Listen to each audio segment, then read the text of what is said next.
할렐루야. 이렇게 인사하겠습니다. 성령님은 언제나 말씀에 순종하기를 가르치십니다. 아멘. 네, 우리 모두는 예수님의 이 십자가로 말미암아 우리는 이제 구원을 받은 것입니다. 그러게 우리는 자격이 있는 것도 아니고 우리가 무슨 능력이 있는 것도 아닙니다.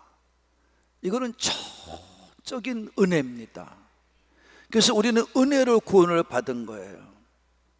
그래서 우리는 이 구원의 은혜를 감사하면서 낙심하지 않고 실망하지 않고 세상에 얽매여 살지 않고 믿음으로 나아가는 사람들에게 준비해 놓으신 천국을 향하여 우리의 최종 목적지인 그 돛대를 향하여 오늘도 계속해서 전진해 가는 우리의 지금의 삶인 줄로 믿으시면 그겁니다.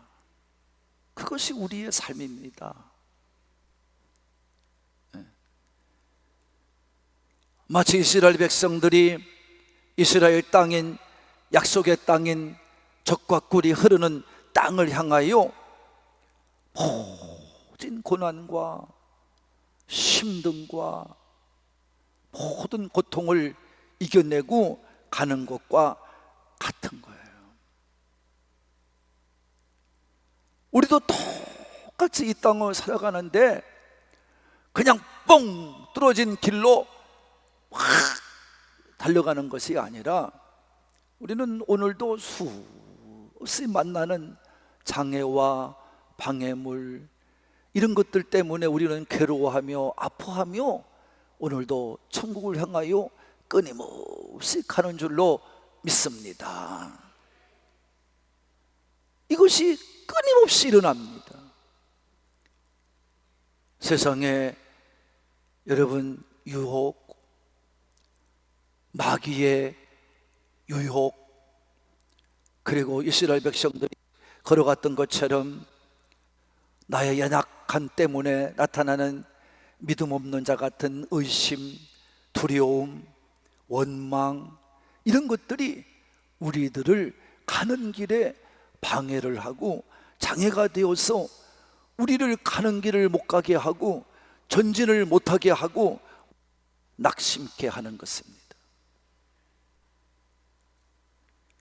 우리는 이 현실적인 문제들을 이기지 못하면 우리는 영원한 안식, 내가 약속으로 받은 그 하나님 아버지 앞에서 정말 오늘도 중보하고 계시는 예수님 그 품에 안길 수가 없는 것입니다. 천국에 못 들어가는 것입니다.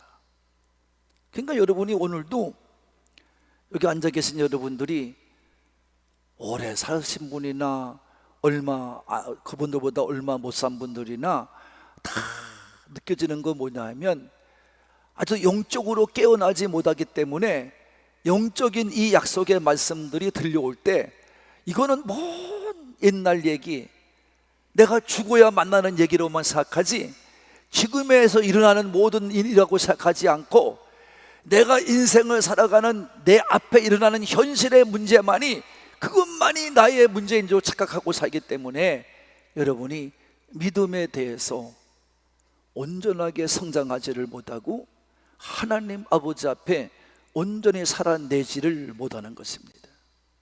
그래서 예수님은 이것을 좁은 길, 협잡한 길, 많은 사람이 가지 않는 길이라고 말씀하시면서 구원받는 사람은 적다라고 우리에게 말씀해 주신 것입니다. 이것은 구원받는 사람이 적다라고 말하는 것은, 말씀하신 것은 우리에게 여러분 믿지 않는 자와 믿는 자가 갈라지기도 하는 것이지만 믿는 자 가운데서도 구원받는 자가 적다는 것을 말씀해 주신 것이라고 저는 믿어요. 왜냐하면 하나님의 말씀이, 예수님 말씀이 증거될 때는 믿는 자들에게 말씀한 거지, 그 당시에는 믿지 않는 자들에게 말씀한 말씀이 아니기 때문입니다. 그러니까 좁게는 우리 믿는 자들이 믿지 못해서 교회는 나와서 안식 천국은 허락받았지만 여러분이 믿지를 못해서 못 들어가는 사람이 있고, 또 원초부터 세상에 태어나 살지만 믿지를 않기 때문에 천국에 못 들어가는 사람이 있다는 것입니다. 그래서 오늘도 모세의 말씀을 이 히브리 저자는 이제 예수님을 영접하고 유대인 중에 믿음으로 말미암아 고통을 당하지 않습니까? 동족에게 어려움을 당하고 핍박을 당하고 매맞음도 당하고 빼앗기기도 하고, 이런 어려움 길을 가는 동안에 너희들이 예수를 믿어야 될 이유에 대해서 말씀하시면서 이 히브리 저자는 이스라엘 백성이 걸어온 이 광야길과 우리가 걸어가는 인생길을 잘 비교해서 설명해 주고 있는데, 오늘도 그 중에 한 대목을 우리에게 말씀해 주고 있는 것입니다. 그것은 바로, 내용은 간단합니다. 이스라엘 백성들이, 여러분 우리가 잘 아는 것처럼 처음에는 아브라함의 가족을 불렀어요. 그 당시에는 아브라함과 형제들과 그리고 여러분 사촌인 롯이 같이 살고 있었어요. 그 아브라함의 가족만 살았던 거죠. 그 가족을 부른 겁니다. 그러면서 가족을 불러서 하나님께서 말씀하기를, 너를 통해서 세상 모든 민족이 복을 받을 것이며 너를 통해서 세상 모든 만족이 하나님을 알게 된다는 것입니다. 그리고 내 민족은 내가 바닷가의 모래같이 저 하늘의 별과도 같이 많게 하다고 말씀하신 거예요. 이 말씀을 들을 때 아브라함은 아멘 하고 따라간 거예요. 그것이 지금의 이스라엘입니다. 그러니까 여러분이 오늘도 알아야 됩니다. 그래서 여러분이 이스라엘 백성이 이제 아브라함이 약속하기를 4대 만에 네가 다른 나라에 들어가서 객이 되어 들어가 살다가 거기서 민족이 되어 나온다는 겁니다. 약속해 주세요. 그래서 4대 만인 요셉의 때에 하나님께서 애굽으로 요셉을 보내서 총리로 만들어 주시고, 그래서 그 아버지 야곱을 부르고 형제를 불러서, 형님들을 불러서 74명이 74명이 애굽의 땅에 들어간 겁니다. 거기서 400년 동안 살면서 200만 명이 넘는 민족을 만들어 나오게 된다는 것이죠. 그래서 오늘 그 와중에 모세를 불러서 하나님이 민족과 하나님과의 체결을 어떻게 했느냐 하는 것을 오늘 말씀 속에 증거하면서 우리에게 깨우쳐 주고 있어요.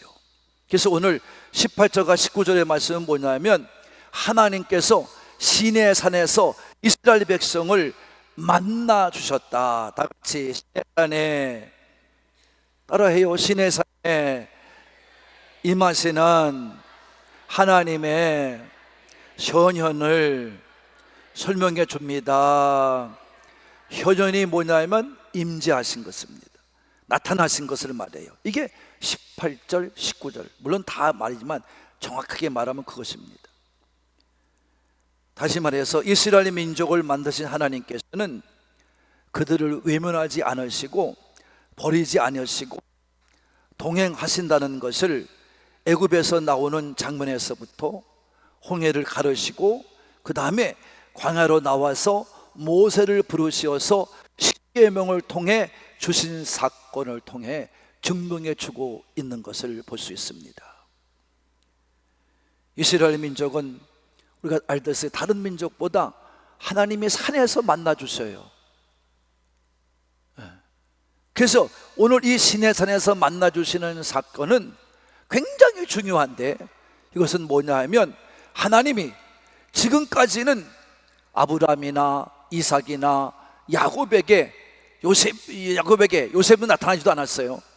나타나셔서 말씀하신 것 같이 그렇게 만나주지 아니하시고 이제 모세를 대표로 불러서 이스라엘 민족이 되어 나온 것을 통해서 어떻게 하나님이 만나주시는지, 어떻게 하나님이 말씀하시는지를 가르쳐주고 있는 거예요.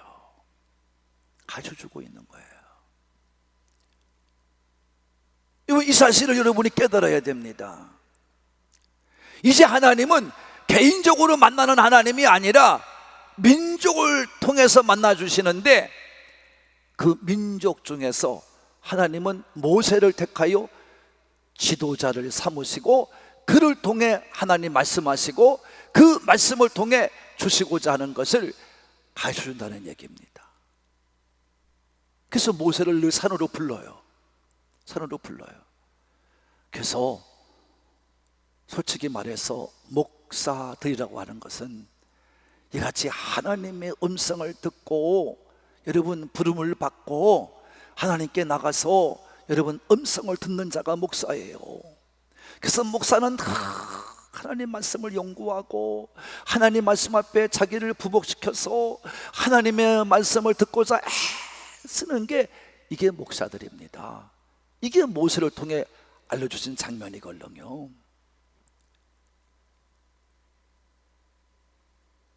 그래서 여러분이 이제 하나님께서 민족을 만들어 형성해 주시고 어떻게 그 택하신 민족을 만나 주시고 말씀해 주시는지를 말씀할 때, 그 뭐냐면 애굽에서 나온 지 3개월 후에 하나님께서 시내산 또는 호렙산, 거기서 만나서 강림하심으로 말씀해 준 사건을 통해 말씀했다, 이런 말입니다. 그래서 오늘 18절과 19절이 그 말씀을 말씀해 주고 있는 것입니다. 이 말씀은 구약의 출애굽기 19장에 증거된 말씀이기도 한 것입니다. 하나님은 이스라엘 백성을 만나 주시고 이제는 아브라함, 이삭, 야곱에게 약속한 대로 그들과 만나서 대화하고 그들과 만나 약속하는 것이 아니라 이제는 언약을 한 민족과 맺으려고 하시는 것입니다. 그래서 이제는 개인이 아니라 민족으로, 나라로, 또는 이 하나님께 부름받아 나온 그 사람들이 이제 스데반 집사님은 광야 교회로 설명해 주고 있는 것을 보게 됩니다. 그래서 모세는 하나님의 명령을 듣고 이스라엘 백성들을 3일 동안 준비를 시켜요. 3일 후에 오신다고 했으니까. 그래서 이제 시내산에서 하나님의 음성을 듣고 내려와서 이스라엘 백성들에게, 자, 3일 동안 거룩해야 된다. 그러니 너희들 옷을 빨고 너희들의 몸을 씻고 깨끗하게 하라. 그리고 하나님 만나러 가자, 이 얘기예요. 그게 출애굽기 19장의 말씀입니다. 오늘도 예배 참석하는 성도 여러분, 잘 들으시기 바랍니다. 여러분도 이 예배에 나온 것이 그냥 나온 게 아니라 하나님의 부르심으로 나온 줄로 믿으시는 분만 아멘 합시다. 정말 이게 믿어져야 됩니다. 여러분, 그러니까 여러분이 준비하지 않는 사람, 이 주일을, 이 하나님을 만나러 오겠다고 하는 주일, 또는 하나님 만나러 오겠다는 수요일, 하나님을 만나러 오겠다고 하는 변화산 기도회, 하나님 만나러 오겠다는 매일의 새벽, 그때마다 우리는 만남의 준비를 갖고 와야 돼요. 오늘 새벽에도 나를 하나님께서 부르셨구나, 하나님 감사합니다. 그리고 간절히 마음을 다해서 준비하고 하나님께로 발걸음을 옮기며 차를 타고 오든지 버스 타고 오든지 나와야 될 줄로 믿으시는 분만 아멘 합시다. 여러분, 그래서 출애굽기 우리 19장 11절에는 이렇게 말씀하는 겁니다. 읽어보겠습니다. 시작. 준비하게 하여 셋째 날을 기다리게 하라. 이는 셋째 날에 나 여호와가 온 백성 목전에서 시내산에 강림할 것임이니 내가 시내산에 강림하리니 너는 깨끗이 거룩한 백성을 준비해서 내게 나오라는 겁니다. 이게 여러분 하나님께 나오는 백성들이에요. 그러면서 경고하십니다. 나올 적에는 너희들이 다 준비해 나오는데 그 대신 시내산에 여기까지만 오고 그 다음서부터는 너희들이 오지 못하게 하라. 모세에게 말하는 거예요. 그래서 거기에 정해진 그 경계까지만 오고 거기서 나를 만날 것이며 너는 내게 올라올 것이다. 그리고 너는 거기서 이제 누구든지 그 선을 넘어오면 짐승이든 사람이든 다 돌로 쳐 죽이고 아니면 내가 죽일 것이다. 이렇게 말씀하는 거죠. 거기에 벼랑간의 일반적인 산이 변화되어서 시내산이 변화되어서 하나님이 강림하여 임재하는 산이 되니까 거기에 번개가 치고 구름이 내리고 하나님이 거기에 다 임재하시는 모습이 나옵니다. 산 전체가 불붙는 것 같고 여러분 어둠과 빛이 교차하고 한순간 밝아졌다가 한순간 어두워지고 이렇게 여러분이 하나님이 함께 하시고 그 산 전체에 폭풍우가 막 세차게 내리는 것처럼 아무 비도 안 내리는데 막 바람도 부는 것처럼 막 소리가 들리고 그리고 하나님께서 그 폭풍 가운데 나팔 소리를 주어서 하나님의 임재가 임한다는 것을 알려주신 것입니다. 얼마나 무섭고 두려운지 몰라요. 이스라엘 백성들이 그냥 못 놓고 나갔는데 갔더니 그냥 그 시내산이 벼랑간에 그게 바뀌니까 너무 두려워가지고 말도 못하고요. 백성들이 모세를 올려보내서 당신이 올라가서 하나님 말씀을 듣고 오십시오. 우리는 두려워서 못 가겠습니다. 다 산 아래 엎드려서 감히 얼굴을 못 들고 살았어요. 그 산도 쳐다보지 못했어요.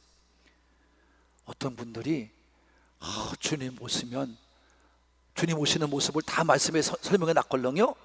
그러면 그 모습 앞에 아주 기쁘 나가서 맞는데 여러분 아마 그런 사람은 한 명도 없을 거예요. 한 명도 없을 거예요. 우리는요 정말 무섭고 떨려요.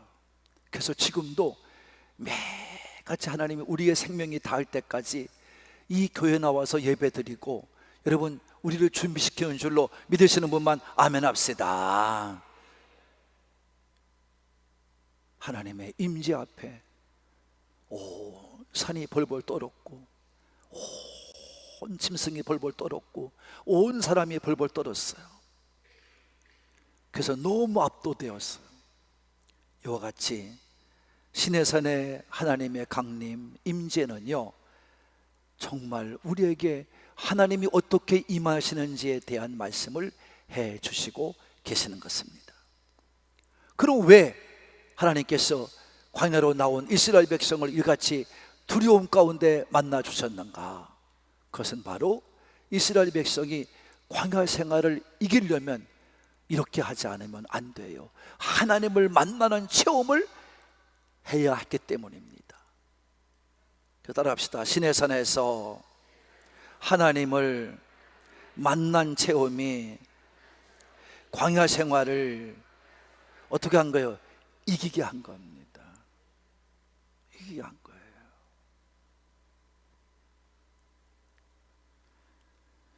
그래서 모세는 이 19장의 출애굽기 19장의 말씀에 하나님의 강림의 사건을 이스라엘 백성이 다 40년 동안 광야길을 마치고 이제 여러분 그 세대 백성의 광야길을 다 마치고 이제 일주일 후면은 이제 가나안 땅에 들어가는 거예요. 그래서 모압 땅에서 이스라엘 백성에게 이 사건을 다시 회상시키면서 설명을 해주는 거예요. 이게 신명기 4장의 말씀입니다. 한번 읽어봅시다. 4장 10절로 12절입니다. 시작.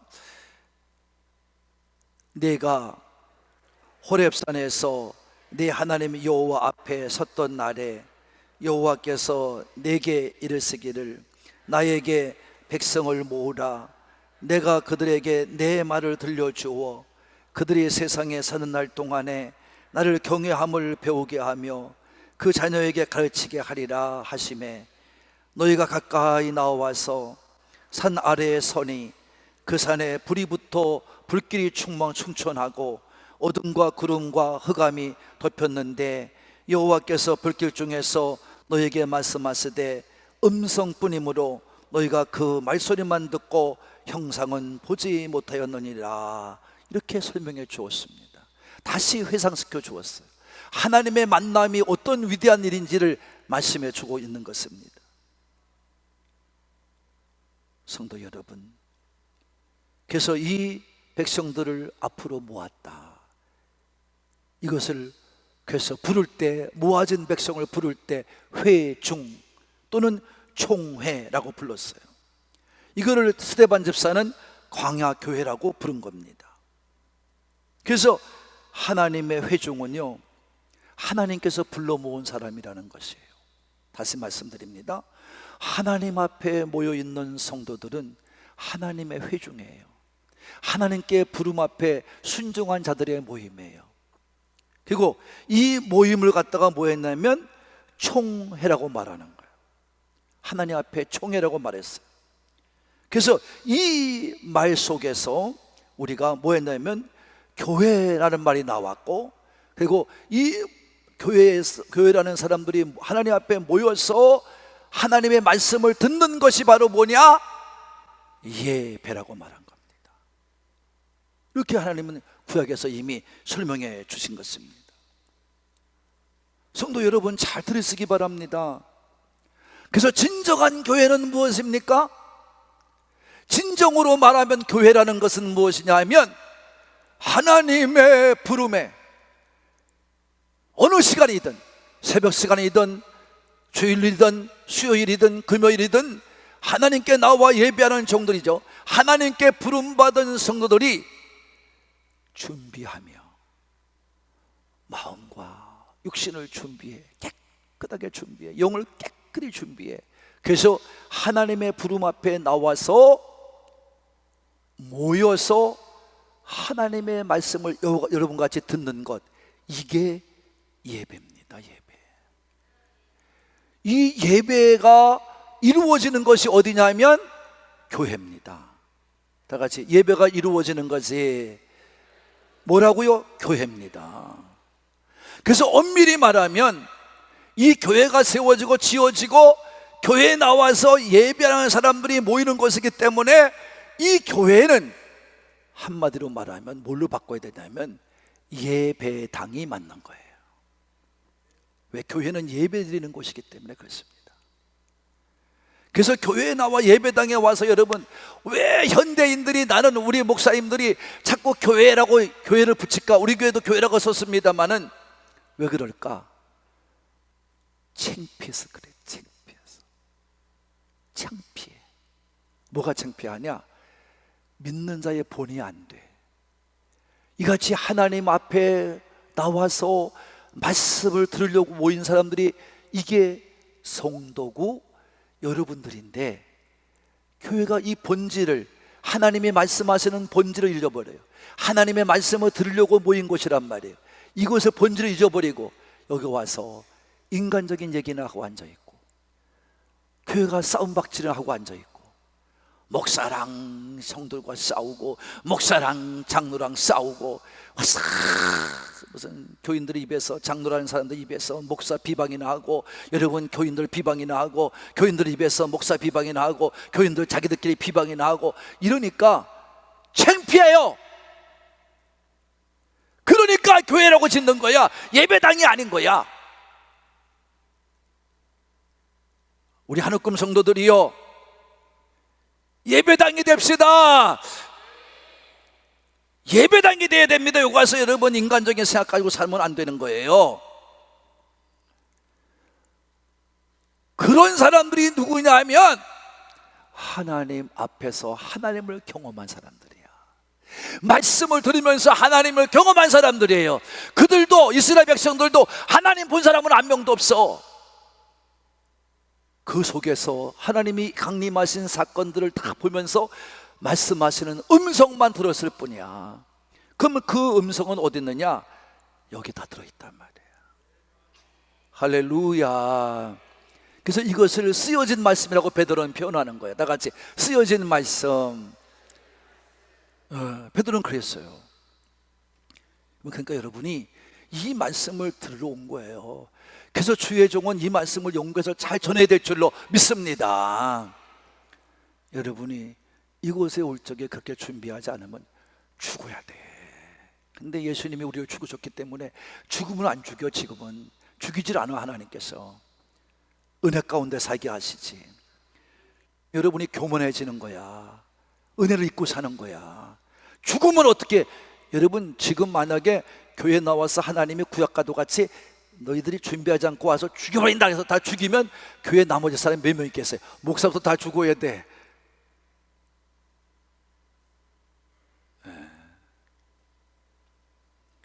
그 이스라엘 백성이 광야를 이기고 고난과 힘든 상황을 다 했던 이유는 세상에서 하나님께서 우리에게 말씀한 것 때문에, 만나주신 것 때문에 그런 거예요. 그래서 모세도 오늘 두렵다, 무섭다 그런 거예요. 두렵다, 무섭다 그랬어요. 떨린다고 그랬어요. 여러분, 오늘도 하나님 앞에 나와 말씀을 듣는 우리 하늘공의 성도들이 잘 믿으시기를 바랍니다. 여러분, 모세는 거기서 십계명을 받을 때 하나님 앞에 온전히 받고 내려왔는데, 밑에서는 이스라엘 백성들이 뭐 했습니까? 금 송아지를 만들어 놓고 우상을 섬겼어요. 이것이 하나님이라고 말했어요.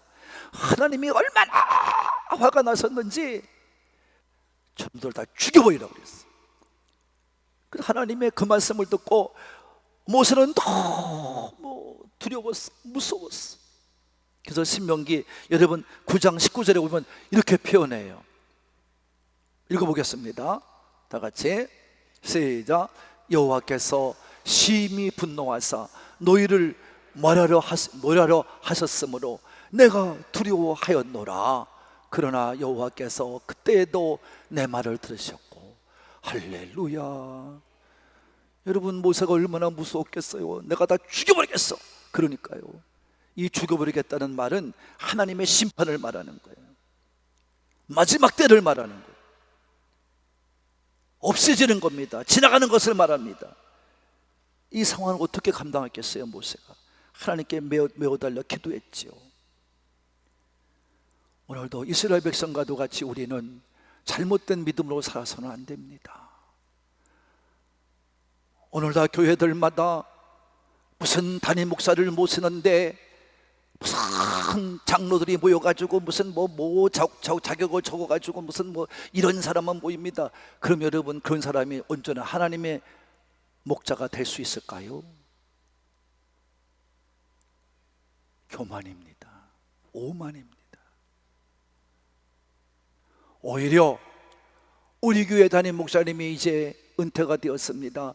우리 교회는 이제부터 기도하기 시작합니다. 그리고 정말 이런 목사님들을 우리에게 보내주시면 감사하겠습니다. 하나님, 기도하고 기다리는 자가 되어야 될 줄로 믿으시는 분만, 그게 진짜 교회지. 무슨 여러분 교만 떨고 장로들이 앉아서 목사를 심판해요?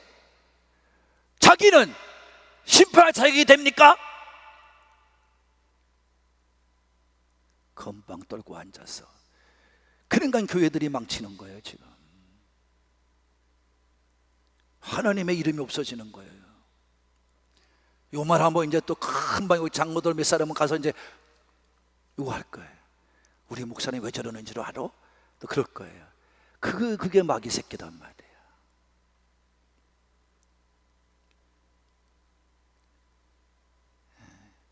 저는 진리를 말하는 것뿐이야.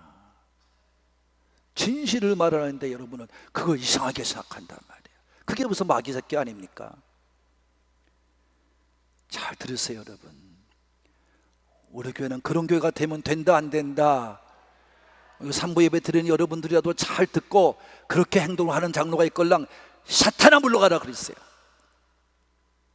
더러운 영화 불러가라 그랬어요. 그거 안 됩니다. 하나님께서 이스라엘 백성들에게 그렇게 무섭게 했던 것처럼 우리는 매일 매순간이 그런 것입니다. 유혹도 많고요, 마귀도 역사하고 있고요, 우리는 믿음의 삶이 얼마나 방해받는지 모릅니다. 오늘도 여러분, 하나님의 말씀을 듣고 하나님을 만나는 체험이 있는 사람은 두려움으로 살아요. 무섭게 살아요. 하나님이 무서워요. 그래서 우리는 매일같이 이스라엘 백성을 돌아보면서 우리도 자신을 잘 살아내야 될 줄로 믿으시는 분만 아멘 합시다.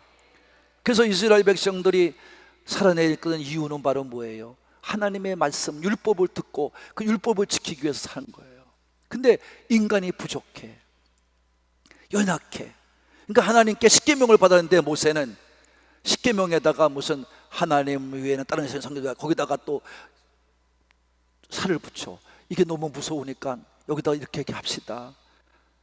도둑질은 마지막에, 그러니까 도둑질은 어떤 게 있는지 살을 붙입시다. 그래가지고 만들어낸 게 613개조 율법이 된 겁니다. 연약함을 말하는 거죠. 그래서 그들이 살아냈던 이유는 율법을 준수한 것입니다. 그럼 오늘 우리가 살아내야 할 이유는 바로 무엇입니까? 여러분이 이 땅을 승리하고 천국에 들어갈 사람은 누굽니까? 세상의 유혹을 이겨내고 마귀의 유혹을 이겨내고 믿음이 약해지지 아니하고 여러분 끝까지 승리한 사람은 누굽니까? 하나님의 말씀대로 사는 사람들이에요. 하나님의 음성을 들으며 사는 사람들이에요. 우리 모두 다 그래서 천국 들어가시는 하늘공교회 성도가 되기를 바라는 분들만, 믿지 않으면 아멘 하지 마세요. 그런 분들만 아멘 합시다. 여러분, 믿음이 없는 사람은 아멘 안 하니까 참 잘하신 거예요. 아멘하고 이 다음에 이상한 짓 하면 하나님이 이제는 진짜 여러분 가만히 있지 않으시죠. 여러분이 잘 믿으시고요, 우리도 현실 앞에 지지 말고 하나님의 말씀을 교훈 삼아 끝까지 승리해 가시는 우리 이스라엘 백성과도 같이 가나안 땅에 들어가시고 여호수아 갈렙과도 같이 가나안 땅에 들어가시는 영원한 안식에 들어가는 우리 하늘꿈의 산부의 가족이 되기를 바라는 분들만 아멘 합시다. 사랑하는 하늘꿈 가족 여러분, 모세가 두렵다고 한 말은 정말 하나님의 심판이 당장이라도 임할 것 같고 자신이 택한 백성들이라고 해도 금방에도 없어지고 버릴 것 같은 그 진노 앞에 어떻게 해야 할까라고 생각했기 때문에 두려웠던 겁니다. 이런 근심도 없고 이런 영적인 감각도 없는 사람들이 오늘날 대부분이에요. 그래서 우리는 믿음을 지켜나가기가 참 힘들어요. 그러니까 우리는 떳떳하게 믿는다고 생각하고 살아요. 얼마나 웃겨요. 하나님이 웃으실 겁니다. 우리도 그런 일들을 만날 때에 현실적으로 우리도 금방 망할 것 같고 실패할 것 같고 어찌할 바를 모르고 두려움과 무서움이 나를 엄습해할 때에 오늘 찬양 가사도 같이 말씀을 믿읍시다. 말씀의 교훈을 따라갑시다. 말씀대로 순종해 살아갑시다. 그래야 이길 수 있어요. 이스라엘 백성이 살았던 것처럼 우리도 그렇게 살아가야 됩니다. 그래야 교회가 서고 그래야 세상적인 사람들이 교회를 두려워합니다. 그러니까 살 길은 그것밖에 없습니다. 그래서 말씀에 쓰여진 말씀을 잘 읽고 잘 듣고 잘 지켜 행함으로 말미암아 말씀을 매 순간순간 체험하면서 여러분도 일상을 잘 살아가시고 완주하시고 예수님이 기다리시는 그 나라에서 다시 만날 때까지 승리의 삶을 살아가시는 우리 산부의 가족이 되시기를 예수님의 이름으로 축복합니다. 축복합니다.